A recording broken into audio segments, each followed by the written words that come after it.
From the Dallas On Air studios in beautiful Dallas, Texas, this is Fulfillment right here on DallasOnAir.com. And now here's your host, the Vega Bomber, PJ Dunn. All right, welcome to the show. So as you know, I am the Vega Bomber, and you are listening to Fulfillment. So what is Fulfillment? Fulfillment is that show where we talk about everything movies. We'll talk about the director, the director's mama, his aunt, uncles, kids, all that stuff, because we just love movies just that much. So if you love movies to that degree, then this is the perfect place for you to be. So today, we have a couple of special things going on today. In fact, two special things. For one, we do have a birthday today, or actually it's going to be October 17th, but we're going to celebrate it today, and that's Kazak, the big voice behind the camera. Greetings and salutations, campers. Welcome to DallasOnAir.com. Yes. And I'm actually showing the top of my head for the first time on this show. Yes, that is something new. Yeah. I'm not ready to do that yet, but yes, there you go. And ladies and gentlemen, if that's not enough for specialty, we have a special guest that we're bringing back. We bring back every time in October, not because he's fancy, but because he knows his stuff and he's just fun to have along. I'm talking about Horror Mike. It's going, but I am a little bit fancy. There is a little bit A little bit fancy. Thank you for having me back. Fancy. We Applebee's on a Friday night. Fancy. Gotta get that commercial. Jesus. So now, if you're wondering, so this is season 3. This is episode 19, and so the topic today that we will get to we'll talk about Kazak, since it's in honor of his birthday. We're going to talk about his favorite directors, his favorite movies, his favorite actors, and his favorite actresses. But before we do that, we have a segment called Just Seen It. And so with Just Seen It, what we're going to do is we're going to tell you just some of the things that we have just seen wiki recently, and that'll give you a good sense of who to listen to on the show and who not to listen to if they watch crazy stuff. But I'll start with you, Horror Mike, our special guest today, who's a little bit fancy and maybe more. Right. What have you seen here recently? All right, so obviously this is October. This is a scene of like horror movies and suspense thrillers. The one I just saw, Netflix has been really pushing it, is No One Gets Out Alive. No One Gets Out Alive. No One Gets Out Alive. One, I will say I have a new pet peeve. Movie titles have a weird new trend of the titles just being sentences. That's a weird modern trend. A girl walks home at night. Yeah, girl, it's a weird How to trend. succeed in business without really trying. Yeah. So this stars Christina Rodeo. She is a legal immigrant who has it deals with a kind of the ups and downs of being a legal immigrant in America and what you can and really can't do. America. America. And she moves into a all-female tenement, but there may or may not be some supernatural hauntings going on in the building. So I really enjoyed it. It really does a great job of dealing with the fear of dealing with a haunted kind of building and mansion, and then the real fear of being essentially an illegal person, not essentially an actual illegal person in America, and the different trials, tribulation that comes with that. I was shocked how well done this movie was, and major shout out to Christina Rodeo. Man, I guarantee you I'm mispronouncing her name. It is a good, solid little movie. Yeah, it's a rodeo. It really pains me. Netflix has a real big problem right now of just like they have so much every day. Actually, every day. There is no way for them to promote anything, it feels like. So if I hadn't just been actually looking for horror movies, I would have completely missed it. Wow. It's a good movie. I do recommend Who directed this? This was directed. See, I was not familiar with this director, and I'm not sure if they are new or not. I actually have it pulled up here. This was directed by Santiago Manghini. Okay. Not familiar with this director at all. I looked them up. I didn't recognize their movies. They didn't have the. You know what? I did look up their most recent movies, but I'll concede I did not look up their full filmography like I normally do. Yeah. But this movie is solid directing. Not 1,000 jump scares, and that's a big pet peeve of like most people. It's got some solid scares. It's good. I like it. Gets under your skin. And what's it on? What's it on? Netflix. This is a Netflix exclusive. They produced it and got this brought over. And it was called, what's the long sentence again? No one gets out alive. No if it one helps gets you out remember alive. it's a take. It's from the old joke. New Kids on the Block. Oh, Yeah, go New ahead. Kids on the Block. It's from the old joke. Enjoy your life to its fullest because no one gets out alive. Yeah. And that's what helps me remember it because, like I said, I like everything about this movie except for this stupidly long title. I really hate these long title trends. That's crazy. Weird trend. Huh. Well, that's good. All right. Well, so you're recommending that. All right. We'll have to check that one out if I can remember the long title. But yeah, I can work it out.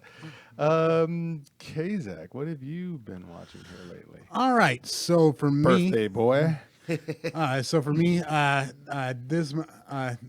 We are back to, of course, Halloween, and of course we're back to horror movies, and of course horror movies means the return of Joe Bob on Shudder, and of course Joe Bob on Shudder. We got the Halloween Hoedown on Shudder. Again, you get a double feature of just really weird stuff this year.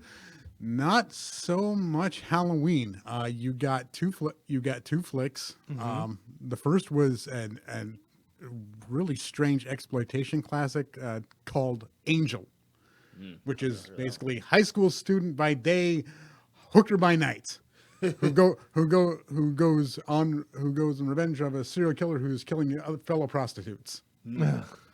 With drag queen played by Dick Shawn, Susan Tyrrell as the crazy landlord, and just again you're getting just that great 80s revenge flick movie. It is what it is. Okay. So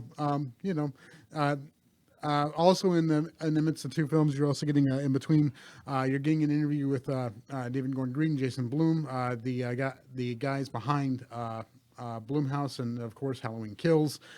So like I said, you're getting real insight into kind of the creative process of what goes behind getting a Blumhouse film made, what went behind getting Halloween Kills up and running, which comes out next week on in theaters and on Peacock Plus. Absolutely just terrific. And I'm trying to remember the second film that I saw that night because, like I said, it was late and I kind of passed out. So the film was that great, huh? The second one I'm blanking on for some reason. That's okay. But anyway, like I said, it's not. Like I said, with the Joe Bob's Last Drive-In, like I said, you're getting the same thing that you could always get. You get two strange features. You get, like I said, a whole lot of insight into horror, things like that. Of course, you get Darcy the Mail Girl. Yep. And it was fun. Do check that out on Shudder. Of course, like I said, I do believe that it probably should be up today because they usually have a delay, but the reruns should be up on Shudder. So go ahead and check out that Halloween Hoedown. I need to get back on Shudder. That was just one of my favorite streaming services. And I only cut it just because, just a mental thing. I don't like owning more than 4 or 5 streaming services, and there's just so many now. Like you can go broke as a joke. Yeah. And Shudder's one of the top ones. It was great. I loved it when I had it. It was really awesome. You gotta have principles, right? Yeah, right. You gotta cut it somewhere, man. Gotta stand up to the man, not let him be all in your pockets all the time. Yeah. Yes, got it. Well, I saw one, and I think this is one that may have a lot of intrigue because it's basically the prequel to The Sopranos, and I saw and here's another long title, The Many Saints of Newark. Yep. Right? So, again, big, huge Soprano fan. If guys, if you all remember, before Breaking Bad, the big HBO series was Sopranos. Everybody watched The Sopranos. They talked about The Sopranos. And there were other ones that came out as well on HBO and Showtime, but Sopranos was the deal. And so this one's tough because I got to watch it not only as a fanboy of The Sopranos, but also be honest in terms of my critique. And so this film is a prequel. I'll talk about the cast first and then say the rest. So it actually has Michael Gandolfini in the film playing his dad. So his dad was James Gandolfini, rest in peace and rest in power. And he does this great job, and it's really odd to see just the camera angles, how he looks so much like his dad. And so that does something for you if you're a Sopranos fan. Also, you have my favorite, and you know this too, Mike. Vera Farmiga is in this. And, she did a great job playing Psycho's mom, right, in the Psycho TV series, and she's great in the Conjuring films, playing opposite of Patrick Wilson. right? Grossly underrated actress, in my opinion. She should be in Absolutely. way more things. And she's playing. If you watch Sopranos, you remember that one big thing about Tony Soprano is his family, and one thing about his family was his mother was ultra negative and ultra emotionally abused him as a kid, and even in that show. So here in the prequel, Vera Farmiga has to play a younger Livia. That was the name of Tony's mom, and she nailed it. Like, she would say the things that were what you would hear Mama Soprano always say. She would always say things like, when Tony would get hurt and something would happen to him, she'd go, "Oh, poor you," and she had no empathy for Tony at all, or anyone for that matter. She was known for complaining. And in here, they set up a scene perfectly. It was David Chase who directed this. David Chase who did this when it was on HBO. There's a scene where something happens with Tony, and he's trying to understand something, and she does that perfect voice, and she does that, "Oh, poor you," and so Vera Farmiga, very underserved, very underrated. She nailed this. Also, who nailed this was Ray Liotta. He plays the father of Dick Moltisanti. By the way, Moltisanti, multiple saints, Italian Moltisanti, multiple saints. Oh, okay. I never put that together. All right. Yeah, right. And so you get this great cast. Now, here's the issue. Here's the issue with this movie.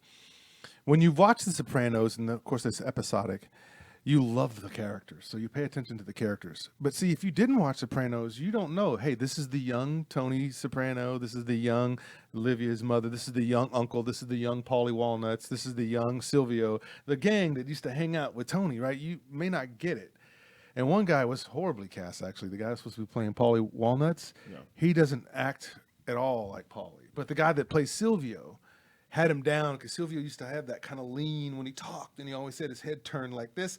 That guy had that, so that was awesome. But the issue here with this is going to be, well, it's a prequel, so it's about how does Tony become the Tony Soprano we know in the series. Well, he has an uncle, Dick Moltisanti, who he looked up to, who kind of taught him how to be that bad boy, but still kind of have a good heart, you know? And so the film starts to focus on all these character situations. Like in 1960s, you have the civil rights. And so they show that. And that has nothing to do really with the original Sopranos, but I get they had to put in there because of the time frame. This takes place in 1967 and goes up to the 70s. So I feel like it meandered away a little bit. It had Leslie Odom Jr. playing, which you remember he was in that Miami, that One Night in Miami. He played Sam Cooke. Well, he's in this, and again, awesome.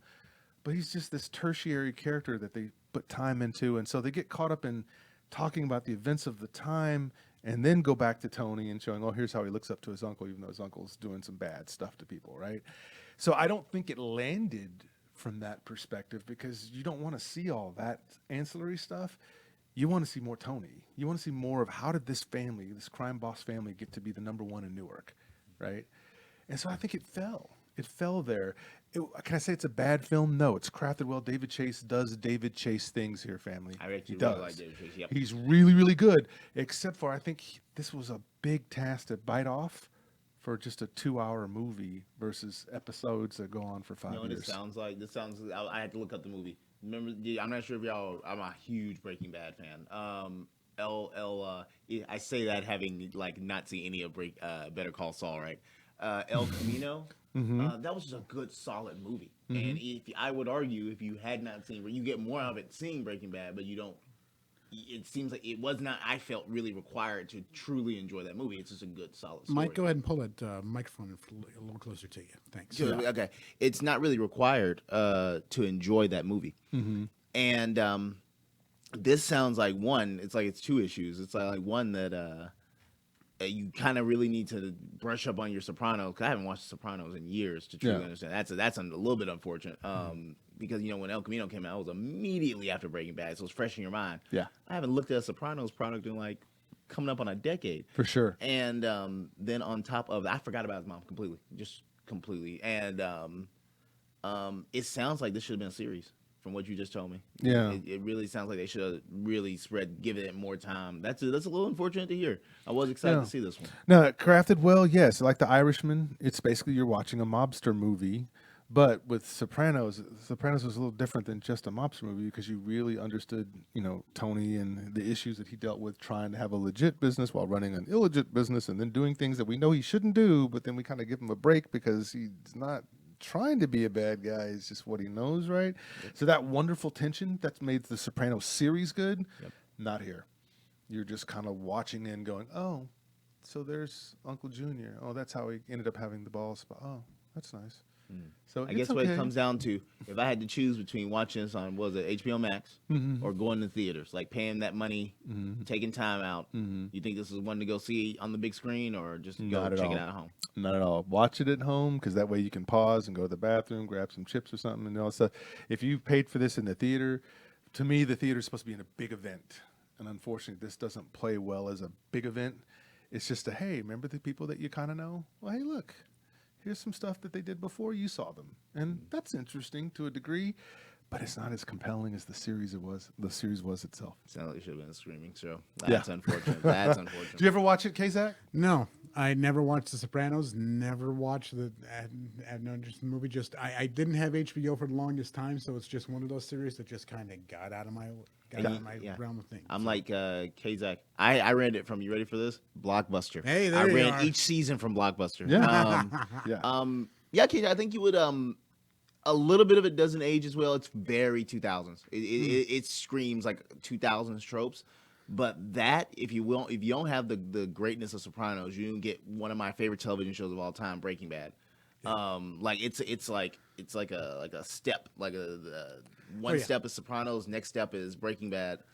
I did all of Breaking Bad. I did all of Better Call Saul. I'm anticipating for that next season. If you like Breaking Bad, you kind of owe it to yourself to Sopranos. Yeah. Like I wouldn't be surprised if somebody told me, oh yeah, some of the writers from that went to Breaking Bad. Like it does feel like it's precursor. Yeah. The thing about Sopranos that makes it great is the idea that when you watch James Gandolfini, I mean, he's just. I've never seen an actor on a series like this hold two different tensions at the same time and play them both. Because on one hand, he's a mobster, so we're not supposed to feel sorry for him when he jacks people for not paying him on time and all that kind of stuff. But on the other hand, he's a family man who's got kids who want a lot out of him and expect a lot out of dad because dad makes money and they're spoiled. And he's got a wife that's blowing money on Roche Boubois type furnitures, because she's got that lifestyle. She's a princess.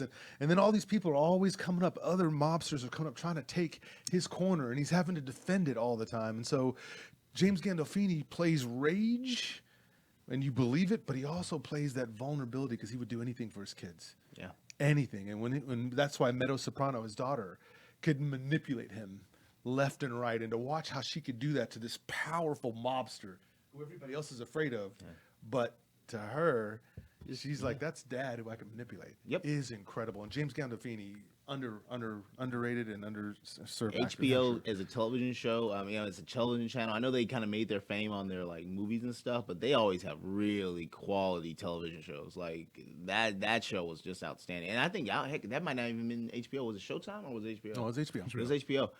Again, that's just proof. Like it was. I was watching that and Oz, and those shows were just incredible, like crime shows. They could do what TV couldn't do. Yeah, and was The Wire HBO? I think it was HBO. Man, again, these guys, they understand like true crime. It was good stuff. That's good stuff. So yeah, I'm gonna definitely have to brush up, watch a YouTube recap of The Sopranos. That's a little bit unfortunate. All right. Yeah. Now you still have to see it because Michael Gandolfini, that dude's got it. He's got it. Like his dad had it. He has it, and you can see it. It's kind of like how I felt straight out of Compton, his son. Yeah. Ice Cube's son. I forget his name, but when I saw that movie, I was like, this guy's good. Like this kid, if he can play his cards right, he might have a career. So that's good. All right, well, let's jump into the main topic du jour today. I know you guys at home are waiting for this, and so what we're going to do now, as a tribute to our good friend and audio-visual guy, Kazak, we're going to ask him questions about his favorites in movies in terms of the directors, the actors, the actresses, and the films themselves. So this is going to be his show.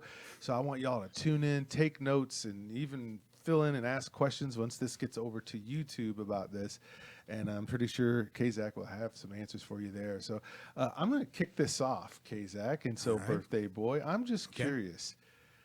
If you had to take just 3 directors, who would those 3 directors be? Okay, so I'll go into some that I didn't choose first because of the way this conversation is going to go. Okay. I couldn't choose Kevin Smith.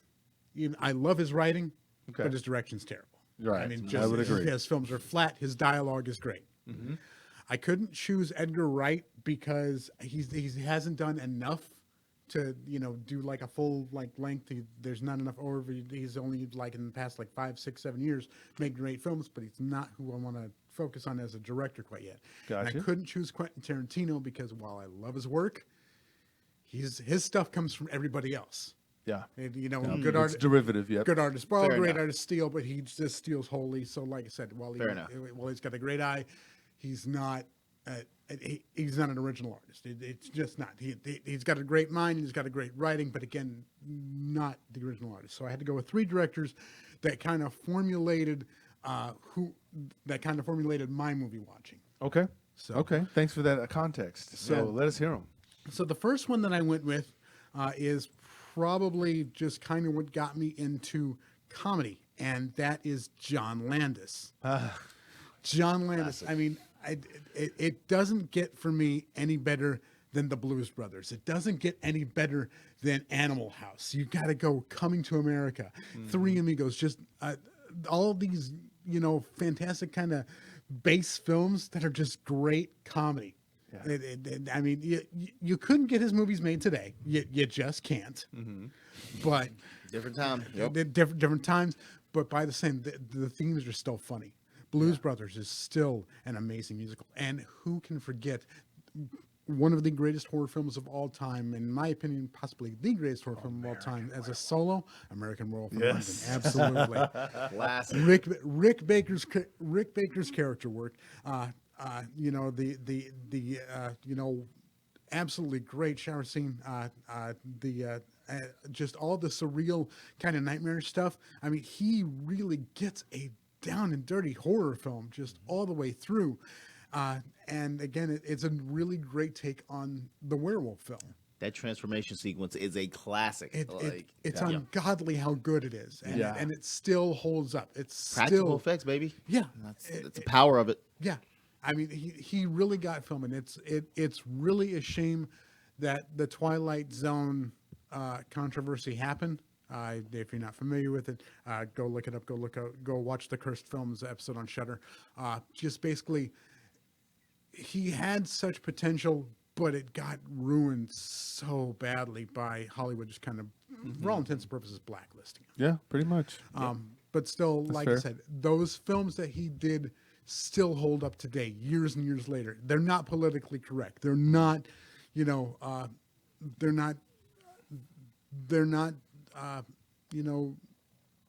typical comedies. They're atypical, but they're great because they're atypical.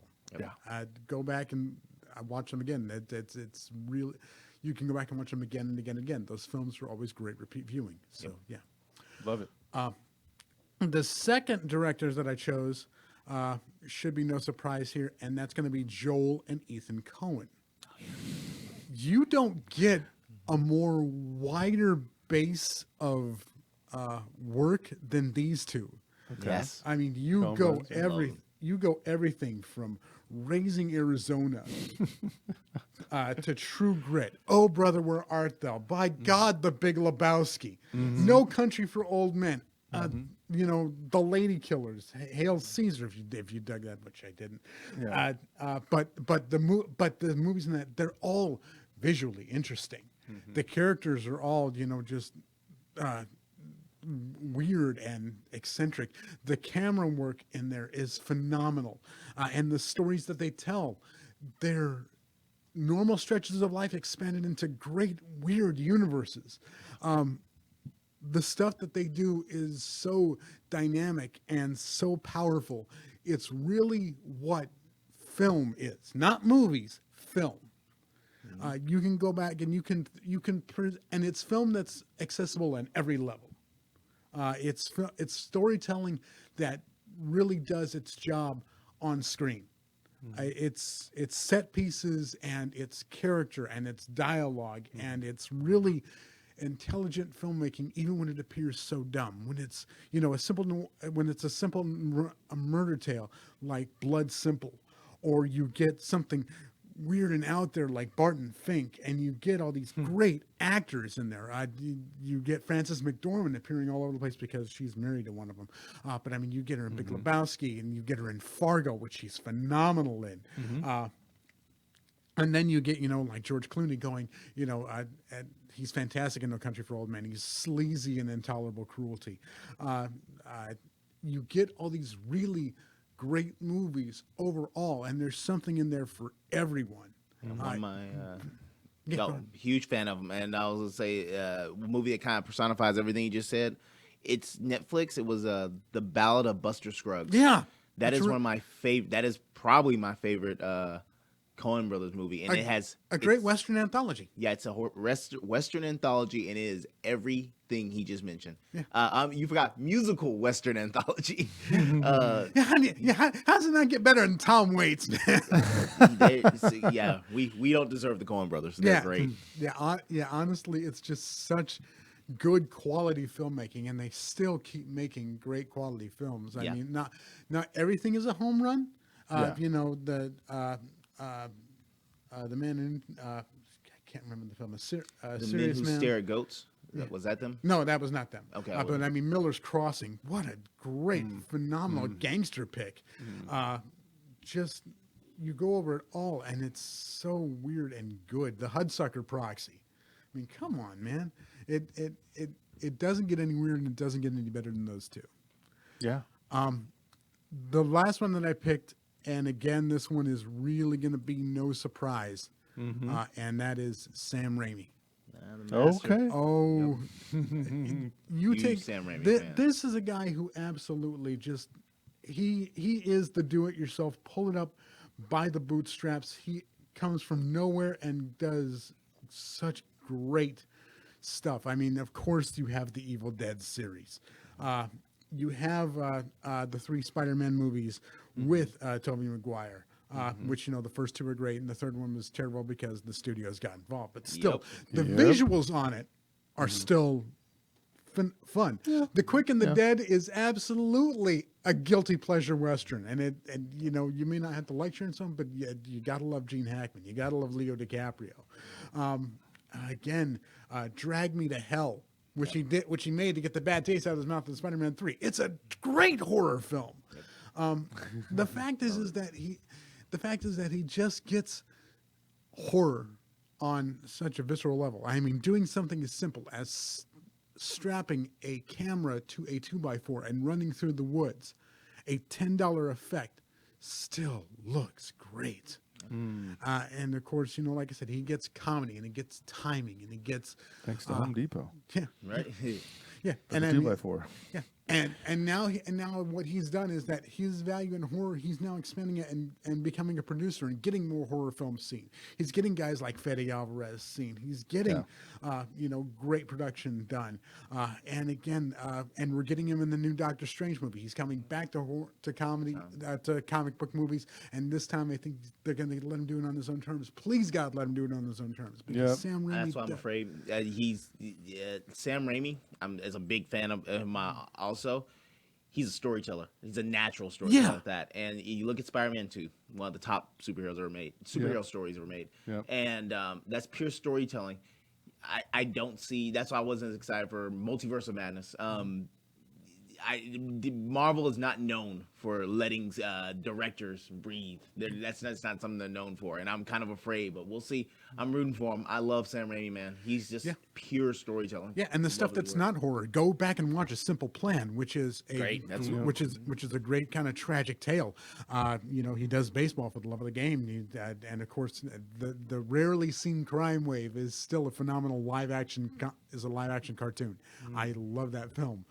Just everything Raimi does, it's there's a touch of gold to it, man.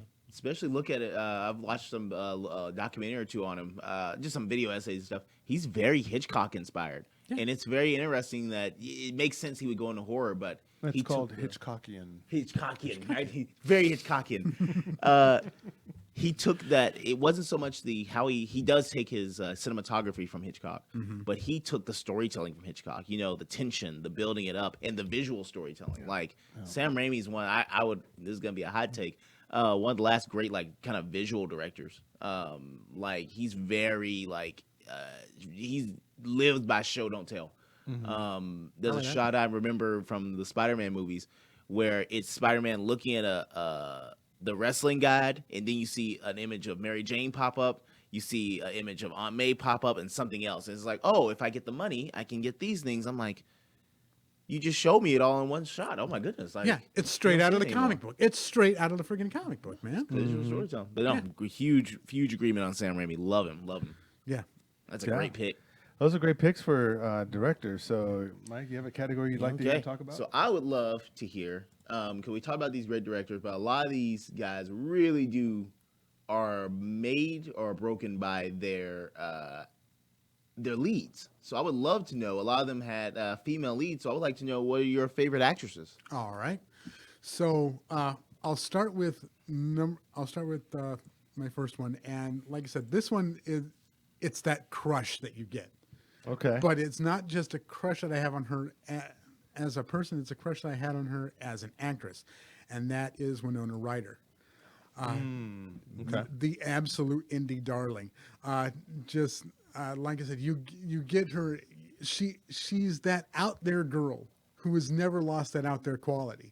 Like, you know, you start her off in Beetlejuice, and then you go to something dark like Heathers. You get her in something gorgeous like Bram Stoker's Dracula, the weird in Welcome Home, Roxy Carmichael, tough in Night on Earth, and of course, like I said, and you get her as the mom in Stranger Things. You get this kind of weird, I choose my own projects vibe, but she's still charming. She's still entertaining, and she's off center, but it's a really charming off center.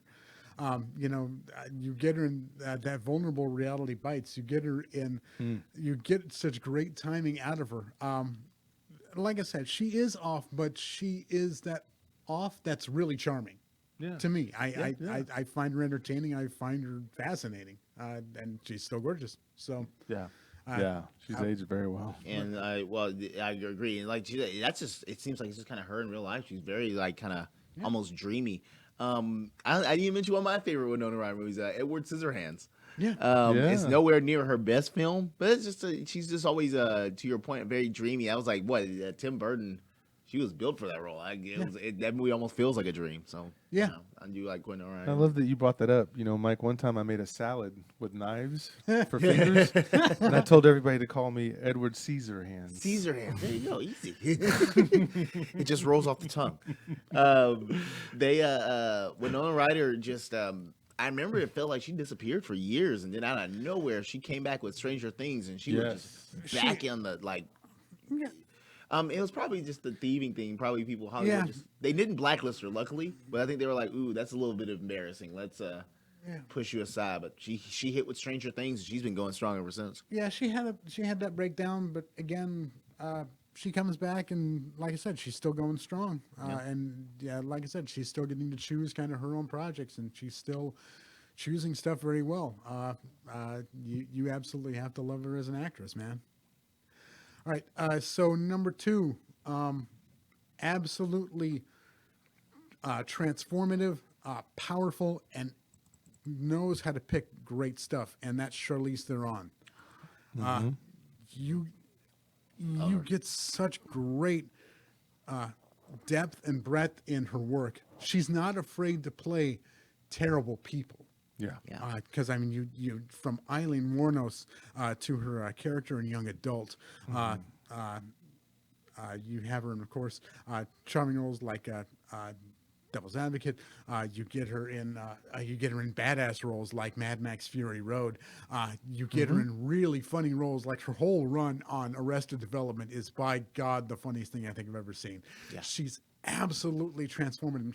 She's that actress that kind of just disappears into the role. You don't think you're seeing Charlize Theron on the screen. You're seeing these characters, and she's believable, and she's amazing. She's tough, and she's powerful, and she picks such good projects. And again, like I said, she's one of those actresses who's been able to basically work her way into being able to pick her own projects and picking very smartly. Yeah, she's actually also one of my favorite actors, like probably all time. And forgot about Monster. Well, you can forget about it. You hadn't gotten to. Yeah. Oh, you did mention. I apologize. Eileen Monroe's. That's the character's name in the And Monster. and by the way, beautiful. You think about that for a moment. It take 4 hours of makeup to make her not one of the most beautiful women on the planet. That's insane. Love Charlize Theron. That's such a great pick, man. I think I've loved her in most of her roles. I was not a big fan of Atomic Blonde, but that was not on her. That was just not a very strong movie. But she's always great. Like, she's one of those actors, man. You give her that role, she's gonna sing with it, man. That's a great pick. Yeah. Yeah, I mean, A Million Ways to Die in the West is not my favorite film either, but she's pretty charming in it. I actually forgot about that movie. Same. She's fine in the movie, but the movie sure does exist. That's fair. That's true. That's fair. All right. So, number 3, I had to go with Sigourney Weaver. Yes. Just how do you not bow to the queen on this one? Yes. Everything from the badass in Alien to the hard career woman in Working Girl to Diane Fossey in Gorillas in the Mist, becoming completely self-referential in The Cabin in the Woods. Just Ghostbusters. How do you not love her as Dana Barrett? I mean, just everything about the woman is just strong and powerful. And I mean, she can do comedy, she can do action, she can do horror, she can do just about anything. And she's compelling on screen, and she just delivers dialogue with such conviction. I mean, it's hard to go wrong with pretty much anything Sigourney's done. That's true. And I've said it multiple times, and I'll probably say it for many more years to come. Alien and Aliens, two of my favorite horror movies, and I would argue Sigourney Weaver's Ripley is one of the greatest female protagonists of all time, in cinema. And I've yet to see anyone really give me a really good competitor against her. And a lot of that, 99% of that, comes from Sigourney Weaver's performance. Such an amazing performance. She's incredibly charismatic. I feel like that's just natural for her. Like, in real life, she'd be the exact same way. No, she's another awesome pick, man. Yeah, she's magnetic and she's intimidating on screen. Yes, That's she the is. thing. Yes, she is. And she was only predated by Carrie Fisher in terms of the sci-fi world as being a strong female. Because she did that in 1977, where Sigourney came out in 1979. But I mean, two different roles, really. Truly. But that's because you brought up the idea of that, and I was thinking, who else could there be other than just Sigourney Weaver, and were there others? And I think, Carrie Fisher doesn't get as much props for it because everybody looks at Luke Skywalker and Darth Vader when it comes to Star Wars and Ben Kenobi and all that. But actress who plays Sarah Connor is the closest I think I can get, and she just kind of dipped out of Hollywood for a long while. But that was after. That was after. Yeah, I was trying to think of before. Before I apologize. She came, before. Yeah, that's not very bright. Exactly. There's no one else like her on screen. Still no one else like her on screen. 100%. So, Very true. Very true. Well, with that, since Michael broke open the spades on the acting category, then I'm curious about your favorite actors, because there's a lot of them out there. Yeah, and like I said, this one was a hard category to go on, and I go on a couple different aspects. The first one, like I said, again, another one of those really transformative actors, and that's absolutely Gary Oldman. Like I said, from the first time I saw him on screen as Sid Vicious, and then you see him in Bram Stoker's Dracula, and then you see him in The Fifth Element, and then you see him, doing Tinker Tailor Soldier Spy, and you see him working in Dark Knight Returns, and that. Just you get again another actor who completely disappears into the role, and no matter what the role is, it's still just it's a performance that blows you away every time. Beethoven in Immortal Beloved, just how how do you get all these great roles out of this one actor? And the fact is that it just, as he's aged, he's just gotten better and stronger. And, True. and I mean, just even becoming more of himself. But yeah, it's just hard to go wrong with anything Gary Oldman, man. Yeah, you're right about that. And think about this too. So you have Gary Oldman also in the Churchill movie where he plays Churchill. And you look at Churchill and you look at Gary Oldman, they don't look anything alike. And so the work that they did just to try to get him there. But yeah, I have a feeling that even if they didn't do all that transformative work with the prosthetics and stuff in the hair, he still would have made you think he was Churchill, even though he isn't Churchill. And so the thing is, with that movie, that was incredible, and I thought that was something. And then the Book of Eli, people don't think about his performance there. He was the perfect villain to Denzel Washington in the Book of Eli. And that's the thing about Gary Oldman, because I actually forgot he's in Fifth Element, because you hit the nail on the head. He disappears. That's both his thing. And here's the other one. I didn't hear y'all mention it. If I apologize if y'all didn't. One of my favorite of his is the Apes movies. Which one was it? Dawn of the Planet of the Apes he was in? Yeah, Dawn. He was so incredible. He's the antagonist, but I was like, my God, I feel for you, man. And that was the writing, and Gary Oldman, he disappears, and I completely forgot he was in Fifth Element. And you're right, like Book of Eli, that's another one people just forget. He's always good, but I think he chews up just enough scenery. I think that might be what kind of hurts him. Love him. I'm okay with it. I mean, if you want to see the scene chewing, go watch him in True Romance as Drexel. I forgot about True. Oh my God, forgot about that movie. Yeah, again, because he's done so many broad and weird projects. It's hard to pare him down. I mean, the only actor I can compare him to is Peter Sellers, and the fact that he's just that actor who just completely disappears into the role. Yeah. Yeah. Yeah, unlike Samuel Jackson, who is the same person in every role that he plays. Yep. You have got to get these off the... Yep. Or Daniel Day-Lewis before he retired. That was another on the opposite end of that. The guy was he was so good, and just it's like I think he's kind of like it's gonna sound bad, like a diet Daniel Day-Lewis, or they both disappear into these roles. You almost forget that you're watching like an actor. Gary Oldman's very good at that. You're right. He's not in your face playing the exact same roles as Samuel Jackson and Ryan Reynolds and Kevin Hart. Like, yeah, Will Ferrell. Yeah, exactly. He just played the same character. He just plays himself. So, all right, that's a very good pick. So, and like I said, the complete opposite of that, and going in that same vein, because I had to talk Sam Raimi, I had to talk, of course, the man Bruce Campbell. Bruce Campbell. Love him. You don't get, when you pick Bruce Campbell for a role, you're getting Bruce Campbell as that role. You're getting Bruce Campbell as Ash. You're getting Bruce Campbell as Elvis. You're getting Bruce Campbell as Ronald Reagan. You're getting Bruce Campbell bringing that Bruce Campbell energy to the role. And I mean, the fact is that he's just so self-referential, and he's so meta in the fact that, like I said, I can't believe this simple guy from Michigan has this great career as a B-movie actor, and he embraces it whole again. He wholly holds his fans close to the fact that basically these are the people who made him. Yes. And the books are amazing, and the work that he's done is just entertaining. He, in and of himself, is entertaining. He's absolutely unapologetically one of my favorite actors because he's just completely self-referential. You go in and he's the most unexpected action hero, but like I said, you go and watch the whole series of Ash vs. Evil Dead, and he's terrific. And, you go watch Burn Notice, and he's great in that. I forgot Burn Notice. Until you mentioned, I forgot. Boy, I used to be like the biggest Burn Notice fan, and then it ended, and it just frittered right out my mind. Yes, I used to love Burn Notice. Until you didn't. Yeah, until I didn't. Just like I watched the series finale, and I was like, that was good. Now what else is on? It's one of those series that you can watch, all 60 or 70 episodes, and then it's done. It's done. It was done. Yeah. He's terrific as Sam Axe. The one of my favorites is Bubba Hotep, because you mentioned Elvis. It is such a quirky, weird film that shouldn't work, and it works on the who played JFK? What's that actor's name? That's Oscar Davis. Him and Bruce Campbell carry that just such a weird, amazing role. The Joe R. Lansdale script. Yeah, it's great.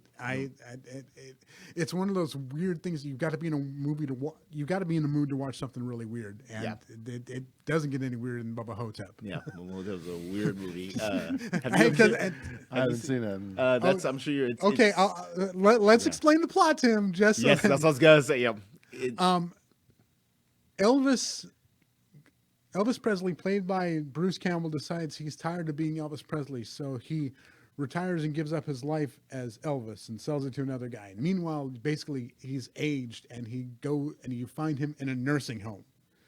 And you find him in a nursing home that's being attacked by some weird, ungodly, evil force that's sucking the life out of people. And his companion on it is Ossie Davis, who thinks he's John F. Kennedy. So while he knows he's Elvis, this guy thinks he's John F. Kennedy, or he might be John F. Kennedy. You never know. Played by Ossie Davis. So it's and it turns out to be a mummy sucking this life force. So you have Elvis and JFK versus a mummy in a nursing home. It is as quirky and as funny. It almost feels like an Edgar Wright movie. It is. Yeah. None of these elements should work, and because of those two. Yeah, they sell it. It's great. It's really fun. Yeah, it's an actual fun little movie. Yeah, Bruce Campbell is absolutely Elvis Presley. Yeah, as an old Elvis Presley, like old fat on the walker Elvis Presley. Oh my goodness. Oh my goodness. It's so weird, but it's so fun. Yep, got it. So, all right. So actor number 3, because we went 3. Yes. Again, I go for weird, I go for quirk, and I go for guys who disappear into the role. And so I absolutely had to go with Tim Curry. Tim Curry is just, again, fun on film. Whereas, Bruce Campbell, it is hiring Bruce Campbell. When you hire Tim Curry to do a role, you're going to get evil, and you're going to get smarmy, and you're going to get cocky, and you're going to get confident, and you're going to get that weird quirk. Everything from, You of course, the legendary Frankenfurter in Rocky Horror, Pennywise in It, the devil character in Darkness in Legend, Long John Silver, for God's sakes, in the Muppet movies. Just all these great. Forgot about Long John. Yep. Yeah, self-referential and scary movie. Just it's hard to go wrong with a Tim Curry film. Like I said, there was that meme going around, like a person by the role they saw Tim Curry first in. Yep. He's just so entertaining and funny and engaging and intimidating and frightening.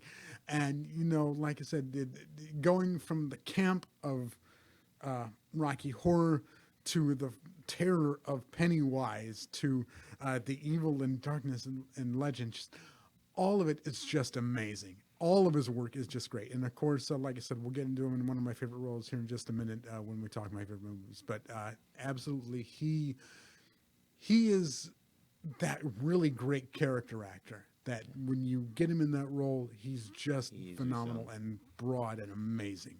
And I'm very familiar. I'm even more familiar with him from his voice work. He's huge in voice acting. Oh yeah. Quick little fun side. He was the original voice of the Joker in the Batman animated series in the 90s. So there's 2 episodes that he fully recorded, but he couldn't do laugh. And who was next up? Well, legendary Mark Hamill. Hamill himself. They didn't go to Mark Hamill first. He's a legend and has stolen the role. Who'd they go to first? Tim freaking Curry. Exactly. And I guarantee you that those episodes probably sound incredible. One day I hope somebody leaks the Tim Curry Joker, because what an outstanding cast. Yeah, I'm more familiar with his voice acting work, but boy, has he been around and done some great work. Oh yeah, and like I said, it is that voice. It's that voice that has so much depth and breadth and things like that. I mean, the Wild Thornberrys and things like that. Just the man is legendary for not only his work on screen but also work in voiceover. It's the shame that the stroke took him, because he's just one of those superbly good talents, and his roles still hold up. He's one of those actors that has aged well through his years and just got better and better every time you saw him. Yeah. And again, and not afraid to play funny. I mean, look at him in Scary Movie. Look at him, National Lampoon's Loaded Weapon 1. He's terrific. Yep. Yeah. He's terrific, and he plays the roles without fear. Yeah. That's the thing, is that he embraces those characters, and they're absolutely enjoyable every time he's on screen. See there. Can't complain with that. Okay, so I guess that gets us to our big dog one. You know, all these movies, they culmination. You know, you got to have good actors, actresses, directors. So I guess the one we're all really interested in. What are your favorite movies? Like, that's why we're here, right? We want to know your top ones. Yeah. All right, so like I said, it was hard to narrow it down to 3, and I think I'm going to kind of sneak in a top 5 here just to see where it goes. Okay. So like I said, I couldn't talk Tim Curry without talking my favorite comedy of all time, and that's Clue. Yeah. Possibly the movie that got me interested in acting. Possibly the movie that got me into theater. The movie that got me interested in studying ensemble and timing and things like that. You have possibly one of the greatest casts on screen of all time: Tim Curry, Christopher Lloyd, Leslie Ann Warren, Martin Mull, Madeline Kahn as Mrs. White, Michael McKean. Just all these great talents putting forth a really good capsule comedy. 90 minutes, and it's just nonstop. And that run at the end that Tim Curry does as Wadsworth the butler, explaining the whole plot, explaining the mystery, breaking it all down, and running from room to room. From the pacing on that scene is just terrific. It's absolutely one of the funniest films I think I've ever seen, and it's still funny. I probably watch at least twice a year, and I have since since 1987. It's just so funny, and it's good every time. And I'm not sure if like me, whenever I think of Clue, I always hear that little music they play when they were like, but here's how it's yeah. Oh, that's a great pick. I need to Clue. rewatch that because I've only seen that movie once, and it was, of course, a long time ago. But it sounds like I need to watch it again. It holds up, especially the ending is so iconic. I mean, I see YouTubers today when they're like, but here's how my video really should, and they play the little song. It's still, Clue is entrenched in our pop culture, and it's crazy that somebody saw this board game and decided, let me make a comedy, like a really great, like these guys in their prime comedy. Yeah. Boy, that's a great ensemble cast. Yeah, and the movie, just the timing on it. I would have thought that the whole thing was almost improv, but it's not. Everything in there is intentional. That's amazing. And it's done with purpose, and the comedy is just rich. Everyone in there just plays a terrible human being, and they're all fantastically funny. And again, it's a great little mystery. Yeah. So, yeah. Dig it. All right. The second film that I had to choose it not only because like I said, I'm almost a 45-year-old guy who still loves cartoons. And if you want to see possibly the greatest cartoon of all time, you go to Who Framed Roger Rabbit. Zemeckis is at his peak here because, like I said, there is no CGI in this film. It is all practical effects hidden behind animation cells. The greatest animators of all time on screen, putting forth this great little adult film noir. Like I said, you can show it to the kids who love cartoons and like, okay, you're getting cartoons, but what you're getting is this really great film noir. You're getting a great villain in Christopher Lloyd. You're getting a terrific performance out of Bob Hoskins as the hard-boiled private eye, and of course, Kathleen Turner is just in voice alone as that drop-dead sexy Jessica Rabbit with singing voice by Amy Irving, and of course Charles Fleischer as Roger Rabbit. It's just a technically great film. Go back and watch it again, and it's just perfect. Every frame of it, every moment of it, every bit of it is something that almost broke Disney, but made it again. Brought Touchstone to life, saved the studio. Yep. Saved animation, and quite frankly, it really kind of opened up animation cartoons back into the world, giving saying it's okay to love comedy and cartoons again, and it's just a funny and great film. Zach, you're not allowed to take that one because that's one of my favorite movies of all time. It's gonna take everything in my power not to like explode all the Fight. I'm telling you, everything he's saying, I agree with. So Roger Rabbit, one, I have a little bit of fun to it because it came out the year I was born, 88. Absolutely love that movie, and to his point, is a technical. I mean, they won an Oscar for visual effects. Is a technical marvel, and and it was kind of a landmark for animation. Matter of fact, fun little thing that year for animation. You know, a movie we got Across the Sea also during that exact same year, Akira. Yeah. So we got Akira and we get Who Framed Roger Rabbit. What a golden age. The last of the great hand painted animation. Yeah, and Who Framed Roger Rabbit, another movie that I watch almost yearly. Every frame, there are so many details, things set up in one frame that pay off later. Little details of like, and look up it is a term called bumping the light, because at one point Roger Rabbit bumps a light and it starts swinging. So the animators went in and animated the light moving around a character who's being animated moving around. And they're like, we didn't have to do that. You wouldn't have ever even noticed it. But that's the level of craftsmanship and technical detail they put into. Love it. Zach, man, that's a great choice. A couple of months ago, there's another podcast on the Last Stream Podcast Network called Wizard and the Bruiser, and they do a great retrospective on this thing, summing up in an hour just how difficult this film was to get made and the whole story behind it. But it's still, it reminded me, I need to pick this film for this particular show because it's such a great film. I'm pre-ordered my big, they're doing a big anniversary for it, 35th. No, I guess it'd be, I don't know. They're doing some big 4K one. I'm like, I guess I better go ahead and get that. I already own like 3 different versions of this movie. All right, so I am going to go ahead and sneak in the top 5 because hey, it's my show and I'll do what I want. Yeah. I was gonna ask you if you want to do that or give us some things that you hated, films that you absolutely hated. Today is a love fest. Today is a love fest. It's things I enjoy because I bitch about things all the time. Okay, fair enough. I want to give you reasons to enjoy and love and things like that. I want you to go check out these films rather because, like I said, I do watch a lot of bad horror and I do watch a lot of terrible things. And we're going to get into a whole bunch of horror on our next show because, like I said, we're definitely going to get into all that. But I just wanted the films that I love, that I really enjoy. So the movie that I think got my love of cinema and independent film and knowing just what powerful a media is in film, and that's Natural Born Killers.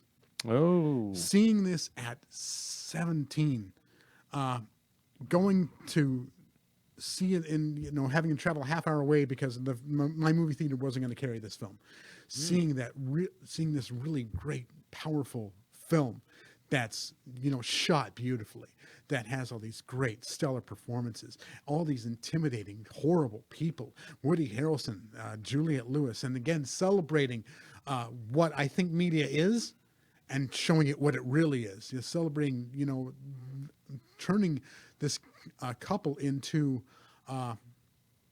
media darlings when they do such terrible, horrible things, raping and killing people. And like I said, when I watch it the first time at 17, I'm cheering for these two, and I don't know why. And I watch the film and I see at the end, the terrible thing they did Robert Downey Jr. And like, okay, you're the last one. This is the camera. And I realize, oh God, these are terrible people who do terrible things. And the media made these people darlings, and it did it to me. Realizing the power of media and realizing the power of film and realizing, Oliver Stone making this great story out of this Quentin Tarantino script. It's just intimidating, and it's a gorgeously hideous film. All of it down the line, it's a beautifully made horror fest. And it, like I said, it's not a traditional horror film, but it is a really, really good, scary movie because it's scary on a whole different aspect. Because when you take into account what the film says about media and what the film says about celebrity, and what really, it's kind of one of those films that started my love of studying the cult of personality. It's really just a good film. I have never heard anyone interpret it as a horror movie, and I'm gonna ruminate on that because the last time I saw it, resaw it 4 or 5 years ago, because it's a good movie, but to your point, it's hard to watch. It's just one of the movies I don't put on my viewer list because it is rough. It's a hard to watch movie, which is the point. Truly. But I want to look at it again in the mindset of it being a horror element movie. I've never heard anyone mention it like that. Yeah. That's very interesting. Go back and watch the terror in it. You get that terrible scene in the sweat lodge. You get that showdown in the drugstore, and you get that opening scene in the diner. Yeah. It's so all over the place, but it's so intimidating. Yeah, go back and watch it with a horror aspect. Okay. So, All right. So like I said, I say this is a top 5. This is kind of like one of those honorable mentions. I'm saying top 5 because these two films are really companion pieces for one another. And that's Darren Aronofsky's The Wrestler and Darren Aronofsky's Black Swan. Yeah. Again, the two movies that really understand the pressure of performance, really understand the pressure of being on stage, being in front of people, and that intoxicating and deep need to be seen and be heard and be counted, and the rise and fall of these two characters. And again, like I said, Darren Aronofsky originally started these as one film together and split them into two. And again, you get Black Swan, you get Natalie Portman in this, heartbreaking and terrific breakdown. And The Wrestler, you get Mickey Rourke as this guy who was once so good and falling just so far and going so far as saying, I will die for my craft. Yeah. And Natalie Portman going, I will die for my craft. And just you get these incredible, vulnerable breakdowns of these two people who just cannot live without being on stage, being the center of attention, being the focus, and just being whole, being made whole by performance. When you're an actor, when you're on stage, or when you're in front of a mic, or when you're in front of people and things like that, you get that weird sense of validation. Yeah. And it's almost overwhelming because for that one moment, you're absolutely seen and heard. You're the most important thing, the most important focus in the room. And I chose these films because I got into podcasting and I got into acting and I got into poetry and things like that, all for that crazy sense of validation. And these two films really portray it so beautifully and horribly that they're just overwhelming, amazing films. They're not films that I want to go back and watch again and again, but they're films that are just worth watching back to back because of the power of what they do. They give the audience an understanding of what it means to be in their eyesight, to be in their limelight, to be that focus. And they're just good and affecting films. I would argue like the third act of Black Swan is a masterclass in basically like just tying everything up. Like that finale when she makes the final dance, that's incredible. That's I mean, didn't she get nominated like for multiple awards for Black Swan? Like Yeah. It was directing. That movie is a masterclass. I had never heard they were supposed to be. So he wanted them like a duo, like a double feature. Yeah, when he started the project, he wanted to do them kind of parallel together, and the films themselves naturally split apart. I see. That could have been. Boy, imagine. Boy, that even changes the context of you watch those back to back. It really changes even their meanings. Exactly.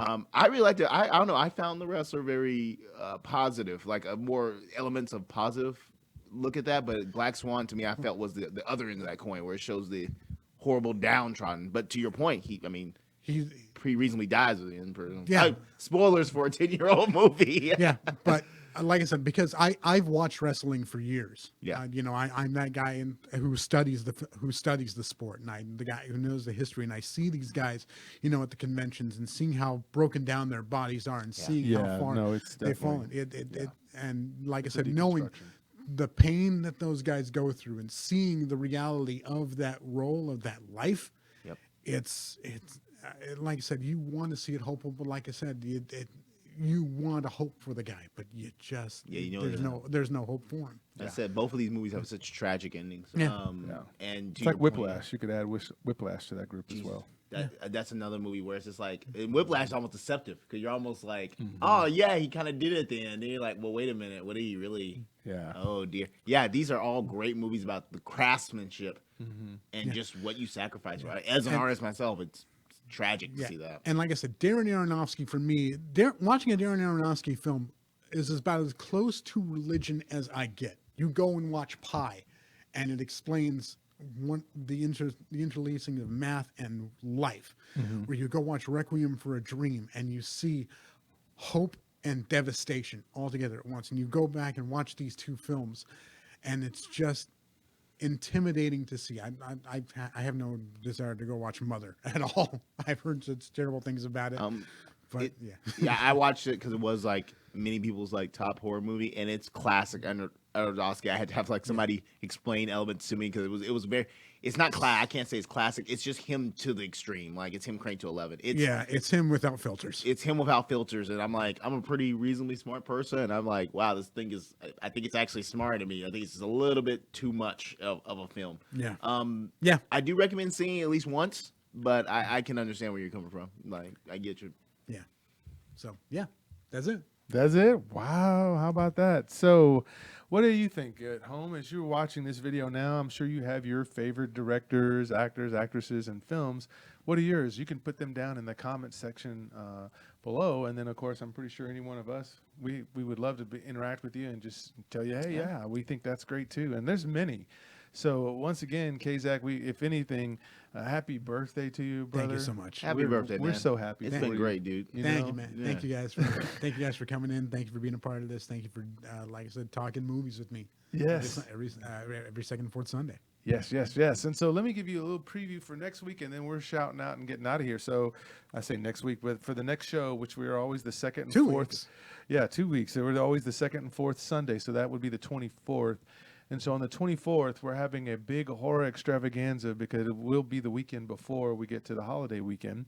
And we're going to bring back Horror Mike again because this is just our favorite thing to do. You guys asked for him to come back. We love having him come back. So it just makes sense to continue that trend.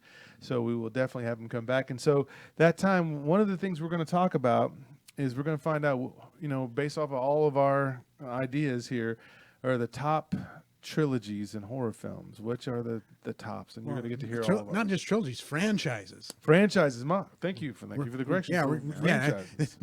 There's a lot more than 3 Friday the 13th films, sir. Yep. Certainly. And that is a gaffe on my part because I know how many of them there are because there's a whole bunch I haven't seen versus the ones I have seen. So, yes. Oh, yeah. That's going to be a fun one for me. Yeah, because I'm easily tricked into watching full franchises. I'm looking at you, Saw. You completist, you. You're such a completist. I know. I'm a complete. Once I start, I got to see how it ends. We're going to get into that. I'm looking forward to do it. So, yeah. It's going to be juicy. So, Mike, who are you giving a shout out to today?